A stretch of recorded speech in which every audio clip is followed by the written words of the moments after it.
Okay, good morning mga kachokaran. Alas 8:15 ng umaga at yan. Tayo po ay pupunta ngayon sa Kalaka. Kasama natin si Kapanalig. Tara, let's go! Tama ka, tara, katsukaran, kwentuhan na. Okay mga kachokaran, hinihintay lang natin si Kapanalig. Yun nga, alis na tayo. Alas 8:05 ng umaga. Yan, gising na rin po si Gayle at si Maddie, si Riley. Dahil nga syempre, ano na tayo medyo tanghali na to Nakapag-decide kami ni Toto na medyo maliwanag na kami umalis para makatulog siya ng maayos. Hintayin lang natin mga kachokaran. Ha? Nako, meron ng nakalagay. Hindi naman. Ay, sumasayad. Saan kaya pwede yan?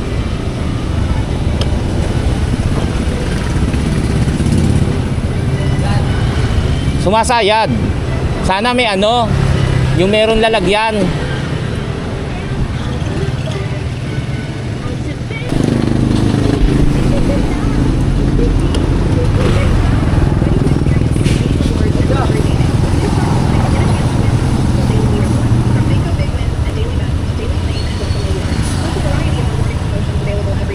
Ganda ng taas umuulan sa Batangas, basa.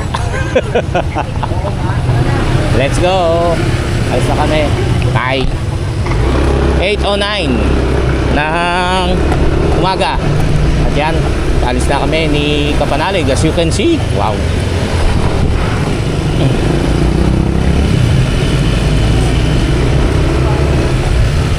May pinalalagay yung helmet Hindi ko malalagay sa box kasi bukod sa nandun yung bag ko, nandun din yung itlog na dala ko at baka mabasag pag nadagana ng ang tawag dito ng helmet niya. Kaya lang siguro yan.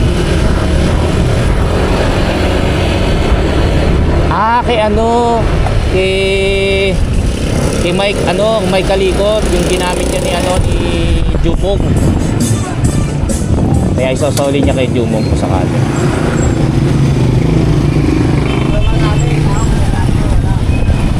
Ayan, gabayan niyo po kami, Panginoon Kristo, mahalagaran ninyo sa aming pagpunta sa Kalaka. At sa aman po kami pupunta. May safe tayo at ang ating pamilya. Maraming salamat po. Kulimlim ang paligiran, tayong may bagyo. Ay hindi naman lumakas at hindi masira ang navigational gate ng Navotas para hindi magbaha dahil ngayong buwan na to ang buwan na dalawang taon na dalawang magkasunod na taon na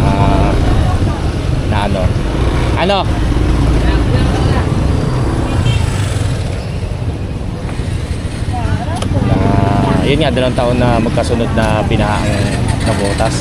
Sana naman hindi na pumangatlo. Lagi naman binabantayan. Let's go na. Ayan, actually si Kapanalig, sinat ako. Sabi niya, sabay na ako sa kanya. Sabi ko, bakit nandito ka ba? Nandito pala siya, anniversary nila ni Dang. Sinurprise niya si Dang. So, sige, sama ako. Sabi ko, bala ko naman. Pero nagpaalam na ako sa kanya. Sabi ko, kundi Friday, Saturday, kung sakali makadiskarte ako ng pamasahe. Kasi nagkaroon tayo ng gastusin Katulad nitong motor, ginagawa natin. Kaya medyo naubusan tayo ng budget.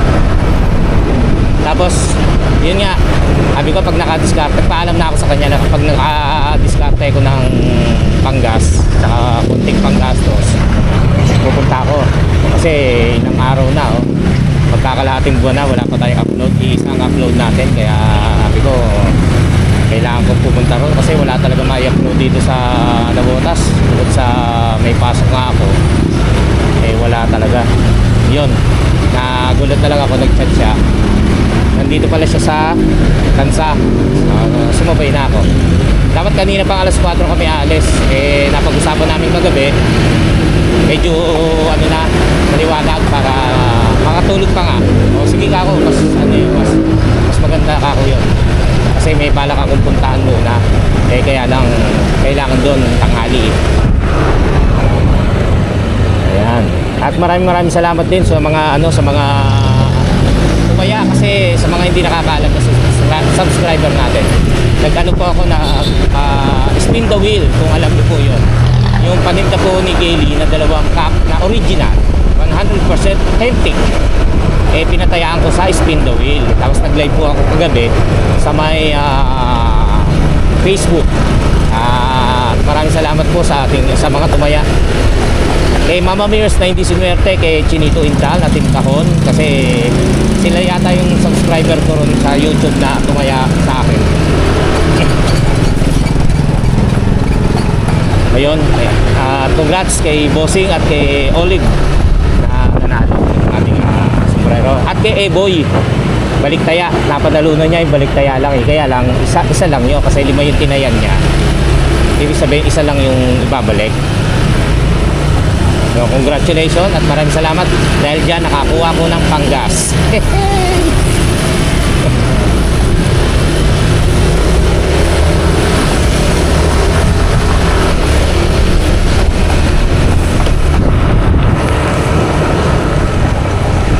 Si ate nga pala ay pumasok, meron siyang pinapasukan na parang seminar, which is na tinuturuan sila kahit pa paano ng, hindi ko alam kung ano yun. Pero tapos may free lunch, may free transpo, kaya pumasok na siya kanina.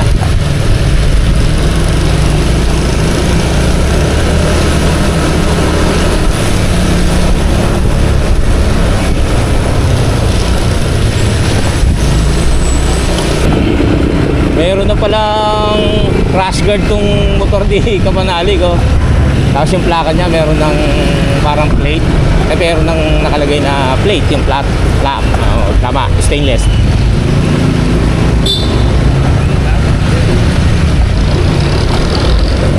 Meron na siyang crash guard. Alaga. Tingnan natin.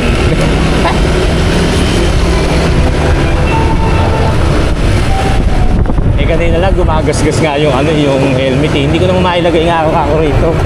May dala po tayong yung itlog kahit pa paano, pang ulam-ulam natin doon.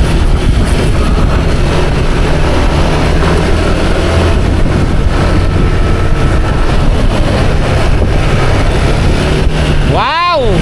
May crash guard! Kaya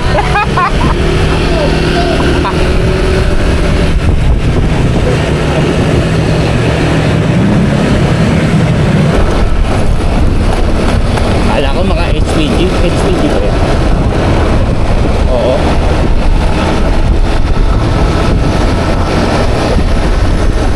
Kala ko mga rider na may uniform eh.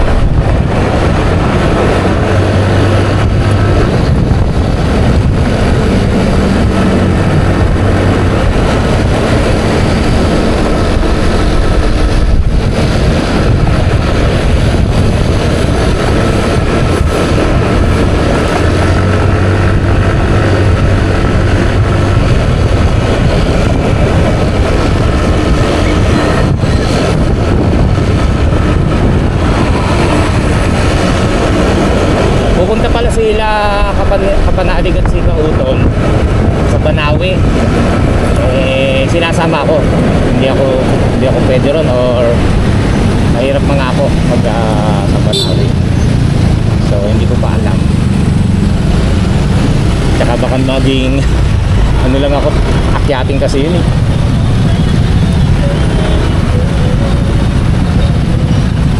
So hindi Ano yan, pangulan na yan? Oo. Ha? Dahil nga mag-short lang ako tsaka Crocs eh. Baka kakumulan eh. Bayaan mo na, may naman tayo, may baon. Ano ba? Pagka kayo talagang bumiyahe ha? Ha? Pagka? Hindi nga eh, ngayon nga lang eh. Sinisipag daw ako bumiyahe, hindi nga, ngayon nga lang ako bumiyahe.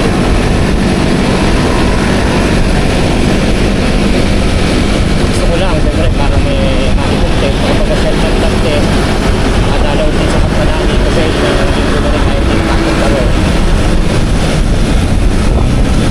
Saka yun nga, kung may pagkakataon niya, siyempre,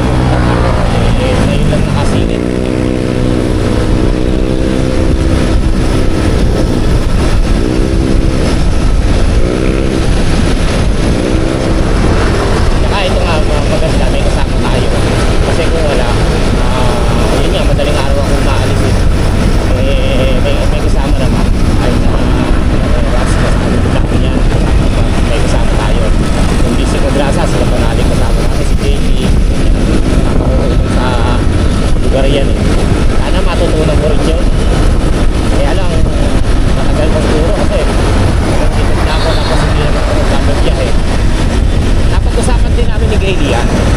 Kung minsan hindi ako nag-vlog, pero nakamotor kami. Sabi ko, gusto ko yung sumubok kung may pupuntahan ganitong lugar, kahit kung malalapit lang. Tapos, yun nga, mag-overnight ako, parang camping ba. Eh, kaso nga, sabi ko, unang-una, yung gastos. Pangalawa na lang yung yung hindi mo alam kasi meron naman tayong Google Map. Pwede tayo magtanong. Importante talaga maggastos kasi kung malalayo ka, kasi nga yung maligaw-ligaw ganyan, nakaano ka, meron kang pang gasolina. Yun nga, yung pinakaunang problema ko kako, yung panggastos. Kasi kinikita natin sa YouTube, sabi ko nga sa inyo, ang hulog lang natin sa motor, kita ang hulog naman po tayo. Tapos po yung kinikita natin sa trabaho, binibigay po natin kay Kaylee yun. Yun nga, hindi ko ng trabaho, kung hindi na po nakapagtrabaho si Kaylee, hindi nakakapagkakapag sila eh. Kaya dati nagtatricycle ako eh. Salamat na lang tayo sa Panginoon na si Kaylee ay may trabaho, nakakatulong sa panggastos talaga. Binibigyan lang po ako ni Kaylee ng allowance kapag sweldo. Nasa kanya po yung ATM natin. Siya na lang po ang pumipindot kayo. Siya na binibigyan niya lang ng sweldo. Yun nga, tapos pag sumobra yung panghulog natin dito sa motor, kaya nakakapag-ano tayo, nakapagtabi. Pero birang-bira. O hindi ganun kalaki. Minsan, kulang sa 1,000, ganyan. Pero kung sakaling nakatapos nga, sabi nga nakatapos tayo ng paghulog dito sa motor, nakikita ko na. Ang kaya nga lang, may balak naman ako, yun naman tricycle ang pagtutunan ko ng pansin, yung motor nun, dahil siraan eh. Alright, nabalik tayo sa ating binabalak. Yun nga, gusto ko yung kahit solo ko, yung mapuntahan man lang yung ibang lugar. Sabi nga ni Kaylee, sama siya eh. Kaso nga lang, panggastos.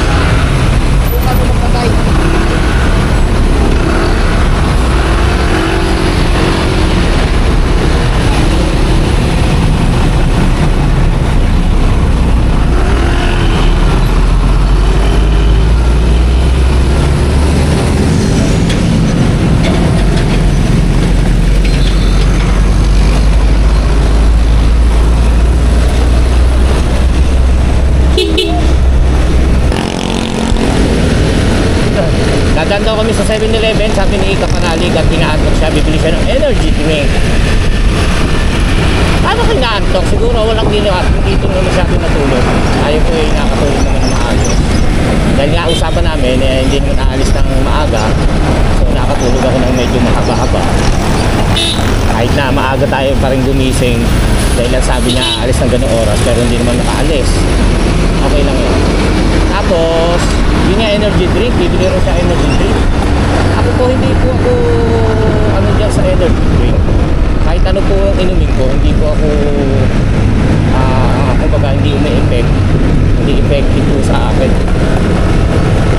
Saka yung ibang energy drink, yata, medyo delikado sa mga puso. Kaya hindi po ako umiinom niyan. Anyway, nasa na siya? Ayun na. Nakarating tayo ng naglaluyan ako. Pakakapagod mo. Diba o? Nakuha agad yung plaka. Nakuha agad yung ORCR niyan. Ang bilis.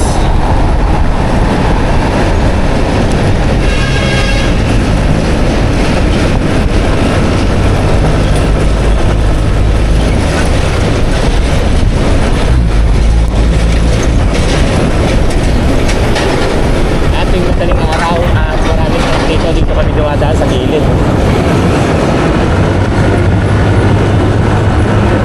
Nakakasing madaling araw talaga marami.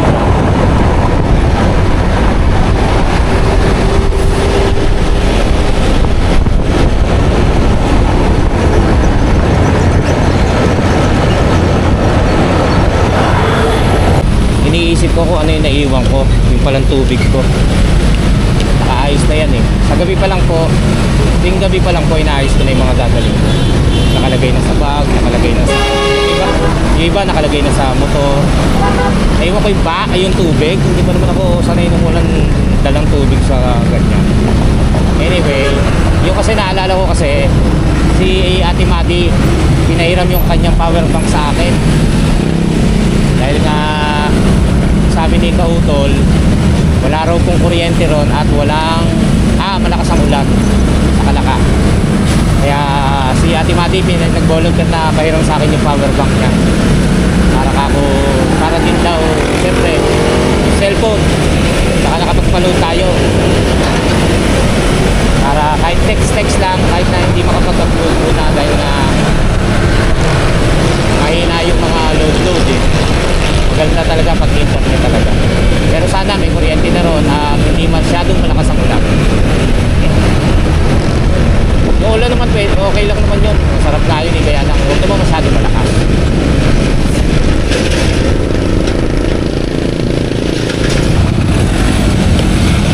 Naisip ko bigla, bakit umiinom ng energy drink tong si Kapanalig? Sa puso yun. Medyo nakapag-palpitate ng puso yun. Baka kaya matindi rin ang acid nito dahil sa energy drink eh. Yun kung tama po ako. Pero alam ko kasi nakapagpaano ng puso. Yung acid, umaan sa puso rin yan. Yung heartburn. Masabihan nga mamaya, susunod siya. Dapat doon hindi umiinom ng gano'n. Yun ang alam ko ha. Nakakapabilis ng tibok ng puso ang energy drink.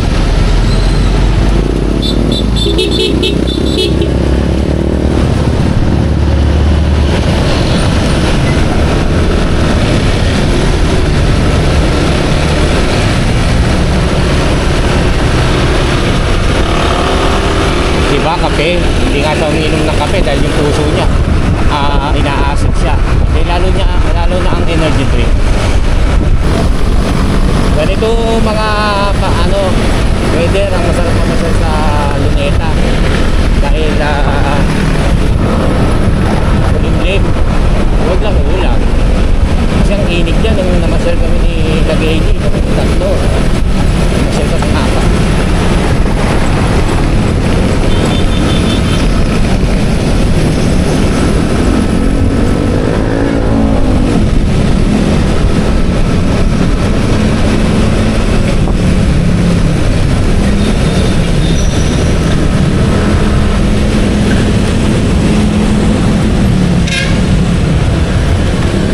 Daming tao sa US Embassy haba ng pila. Hindi ba sila pupunta siguro ng US.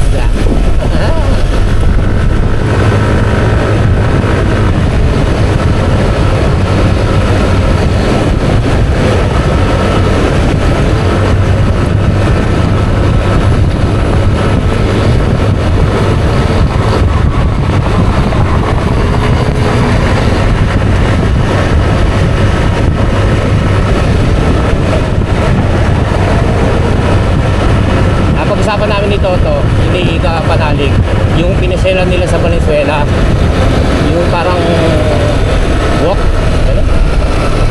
Valenzuela walk, parang gano'n. Basta, iyaano ko na lang po kung ano yung kanan. Plano na namin ni Gayle yun. Hindi pa lang matuloy kasi nga busy. Sa susunod doon kami mag-walking para maiba naman ang place.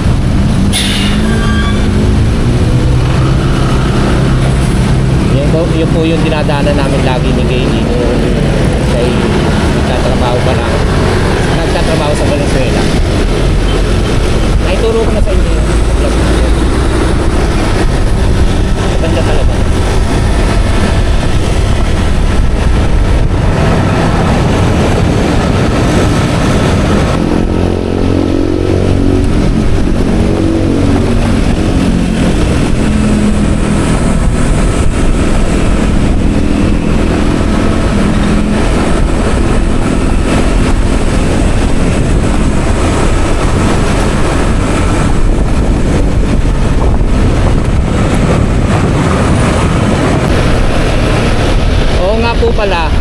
Naalala ko lang, yung kung spin the wheel, tumaya rin si Kapanalig ng isa eh. Tumaya rin siya ng isang spin the wheel, magkakarga si Kapanalig. Nakakarga ba? Mamaya ako nagkukwento sa inyo. Hindi sa 7-Eleven. Bibili nga siya. Bibili na rin ako ng almusal.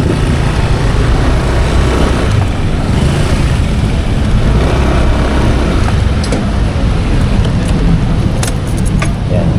Bibili ka rin? Oo. Iinumin mo na ba? Oo. Sige. Ikaw na lang.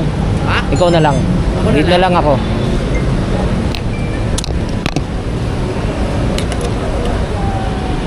Bibili sana tayo ng tinapay para makainom ng gamot. Iinumin na lang pala ni ano. Dali lang ako. Sige, sige. Iinumin na pala ni Kapanalig. Hindi na tayo bibili. Doon na lang. Bumili na rin tayo ng tinapay. Papahingo pa pala si Kapanalig. Kala ko alis na kagad. Ba't ang papayat ngayon ng hotdog? Wala. Dito pala.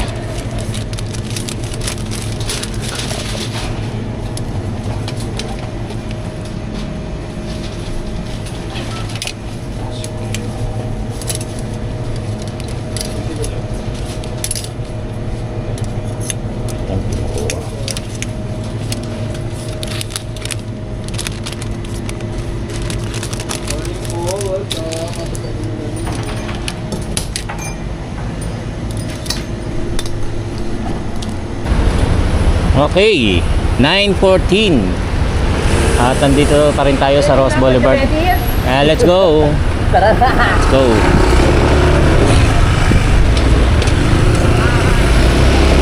At kami alis na. Pupunta na kami ng Kalakha. Nandito pa rin kami sa Ross Boulevard. Dito wala pa nga kami sa MOA. Kumbaga, yun nga, uminom ng energy drink. Si Kapanalig, ako naman ay kumain muna ng hotdog para makainom ng gamot.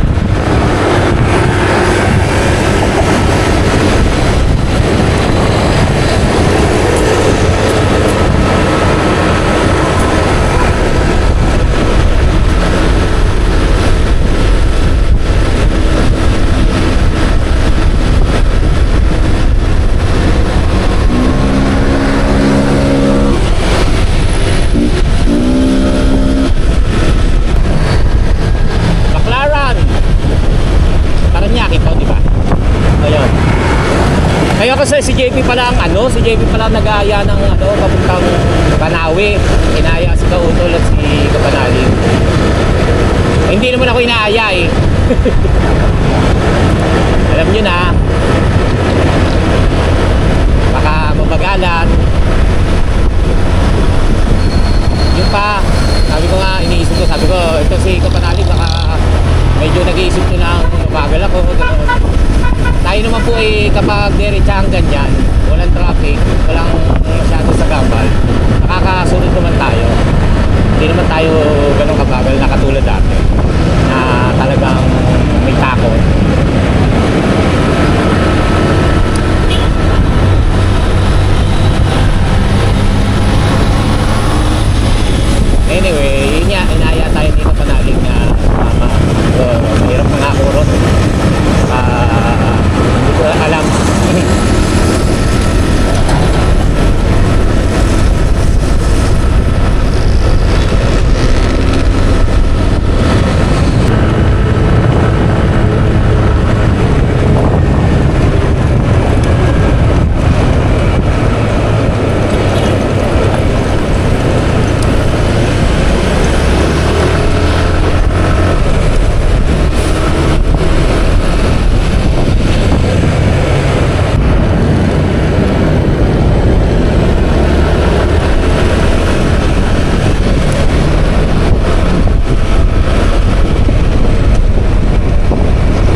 guantes nung isang araw sa Shopee.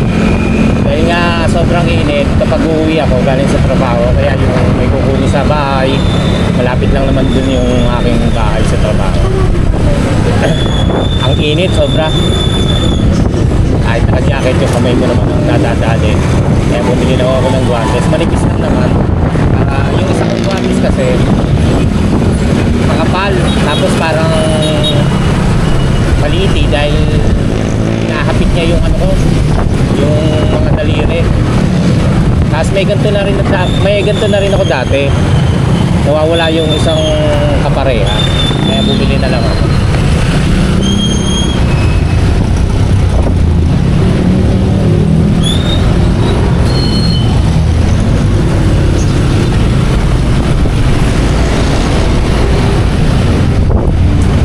Bacoor.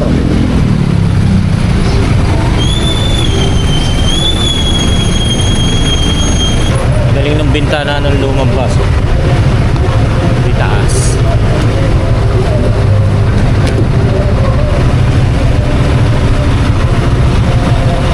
Ganda yan kung nire-record ito kasi yung camper van.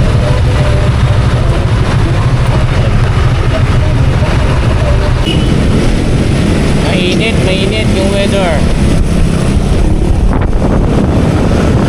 Ewan lang sa Kalaka, pero dito sa may Paimos tayo, Paimos Bacoor pa rin tayo. Mainit.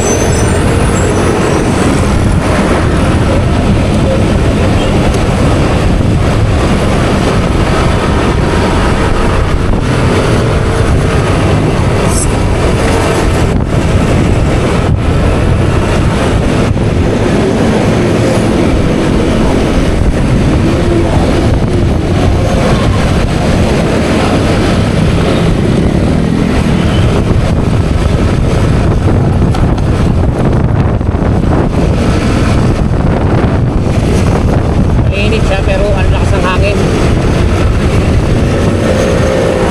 Mainit nga lang.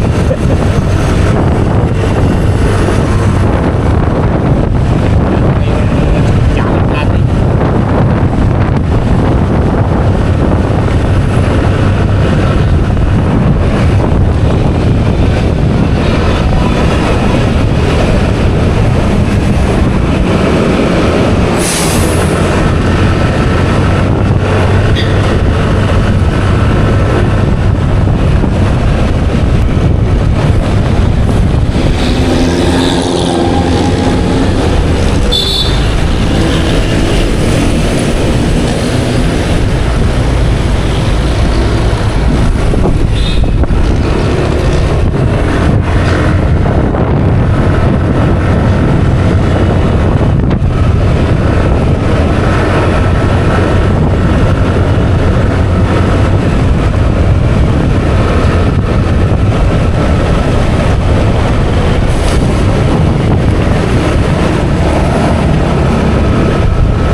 Imus pa rin po tayo, alas 9:55, 9:55 ng umaga at mainit po ito. Mainit po, lalo kung kayo mahihinto sa traffic. Alam niyo naman po ang Imus. Talagang kadalasan ay traffic dito, maraming sasakyan. Lalo na kung may weekdays pala.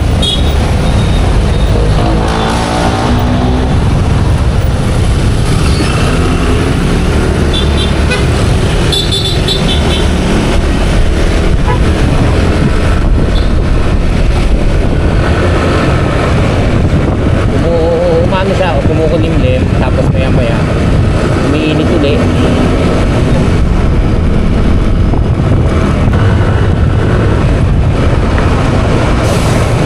Kaya pa Dasmariñas na po tayo. Ako sabi ko si Kapanalig maya maya tayo magpapaalam, may titig na lang tayo doon sa may asyenda. Ihiwalay po tayo ng sa kanya. Maulan kasi siguro siyang